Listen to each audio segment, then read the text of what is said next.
There is only one cardinal rule that I live by when it comes to podcasting, and it's this: never, ever, ever, ever send a complete list of your podcast questions to a guest before an interview. I know it sounds like the professional thing to do or the polite thing to do, but in actuality, it is one of the biggest mistakes that I see podcasters make, and it actually can ruin your interview, okay? So in this video, we're gonna talk about what you can do instead to get the kinds of interviews that are thoughtful and meaningful, because that's ultimately why you're sending them the questions in the first place, right? To get them prepared. There are better ways to do it. Let's talk about it. If you're new here, hey, I'm Huete. I'm a podcast producer and the creator of the Emerging Voices Podcasting Accelerator, where I help people who feel overwhelmed by the tech or nervous about whether their idea is actually good enough to create a podcast that builds their thought leadership and then eventually allows them to monetize it. If that sounds like you, you'll want to download our 10-step guide to launching your podcast. And if you're wondering, why should I trust you? I think that's a valid question. Here are a list of shows that I have worked on, some of which you might know are Where Should We Begin with Esther Perel and This Is Dating, which was listed as one of Time Magazine's best podcasts of 2022. So how do we get a podcast interview that is actually as meaningful and thoughtful as we want it to be? Because ultimately, many of you watching this are doing this because you want to create something that is impactful for your audience and makes you feel like you're learning something and you're growing along the way. So to solve the problem of how you get a meaningful and thoughtful podcast, we're actually going to address it through 3 core pillars. The first is the psychology of preparedness.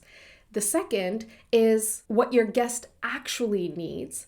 And the third is how you really build trust. So first, let's talk about the psychology of preparedness. There's usually 2 reasons why people will send their questions ahead of time. And it's usually because the guest asks for it because they want to feel prepared and they want to feel like they know what's coming.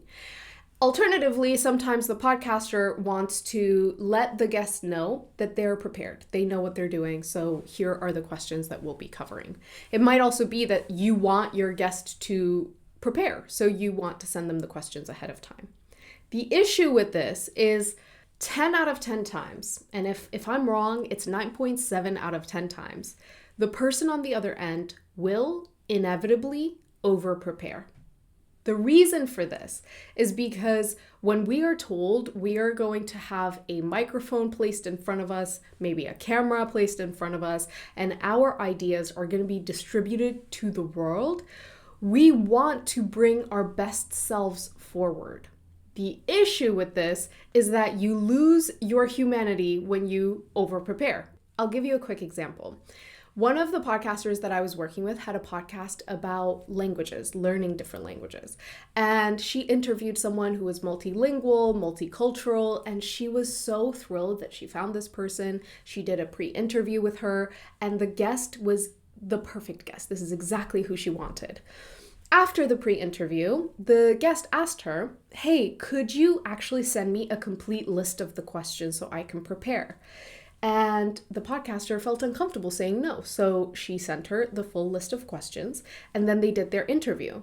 After their interview, she came to one of our calls and she was like, I can't publish this because the interview was so rigid and so different from the pre-interview that we recorded. And when I asked her what was different between the pre-interview and the actual interview, there was one difference. The complete list of questions was sent to this person. Of course, the person wanted to show up in their best light, so they over-prepared. When someone asks for questions ahead of time, I generally say, let's hop on a pre-interview so I can give you a sense of the kinds of questions we will be covering. I don't send a complete list ahead of time because I want our conversation to feel like just that, a conversation instead of something that has been overly prepared for. If you can make the guest feel comfortable about what this conversation is going to be about using your pre-interview, there's technically no need for a complete list of questions. So you don't need to send it to show that you're prepared. It's completely unnecessary. And they don't need a complete list to know that they are safe in your hands.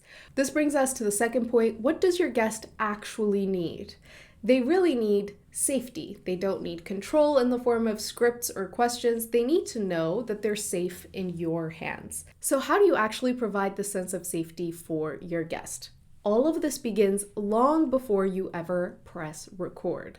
The first way you do this is you need to be clear when you pitch them. What exactly is your show about? Who is it for? And what problem is it solving? Once you've done that, you want to tell them why they're a great fit for the show. Partly because you want to demonstrate that you know their work and you know the value that they would bring, but also partly because they might not know how you're making the connection between your audience, your show, and what they do or what they know or the stories that they have. So it's your job to build that bridge for them. And then finally, you want to set expectations for the technical side of the conversation. So assuming you're doing a virtual interview, you want to tell them things like video and audio will be recorded, but we'll just be publishing the video to social and the audio is what we'll publish as a podcast or whatever it is that you're actually publishing. You can tell them if they need a mic or not, if they need headphones or not.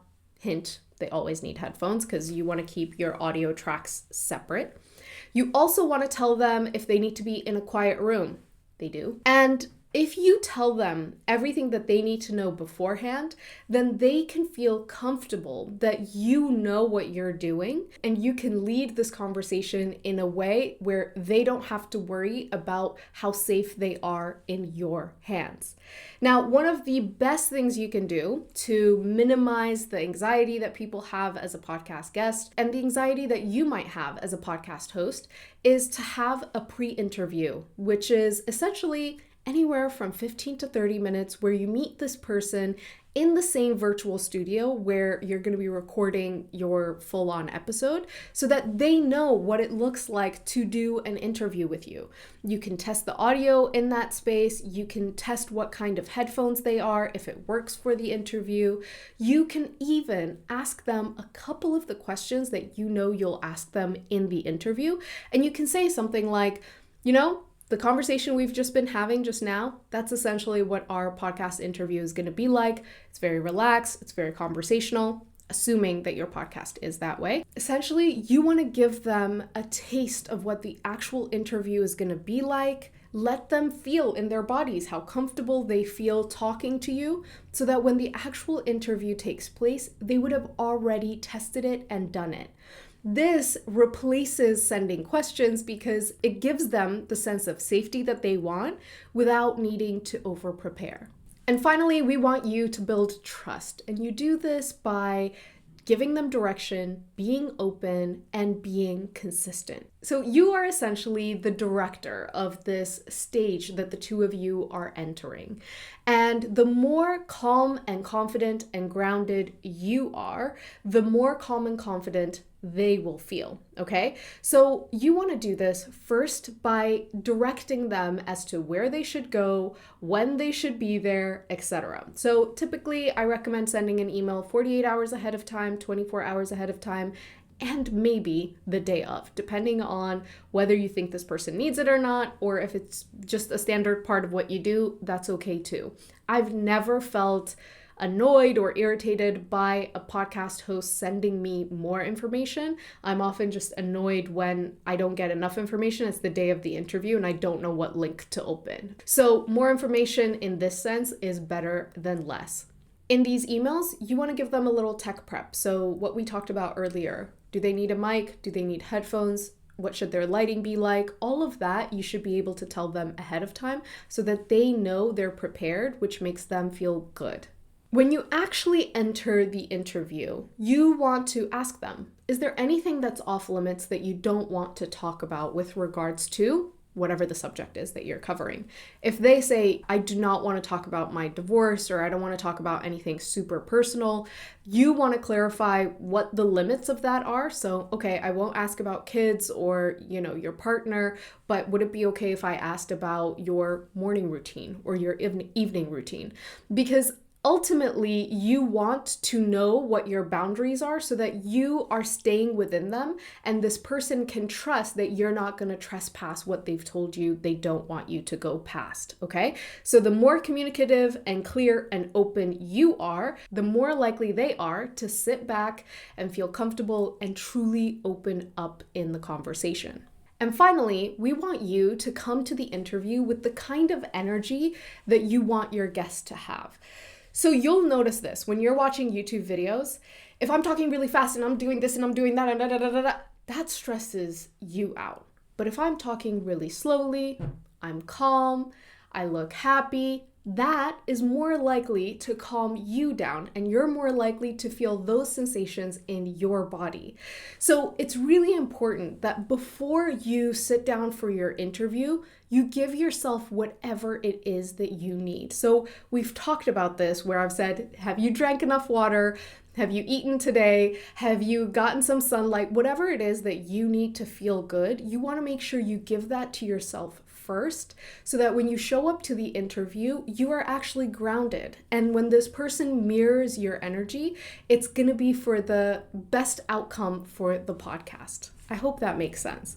If you do all of this and you ask really good questions, which we have a video on how to do that, you are bound to have deep, meaningful, insightful conversations that your listeners can't get enough of. So do this on your next interview. Leave a comment below. Tell me how it went. And if you watch this and you're like, okay, I actually really want support in getting my podcast off the ground, download the 10-step guide to launching your podcast. You'll join our newsletter list and you'll be the first to know when applications are open. I will see you in the next video.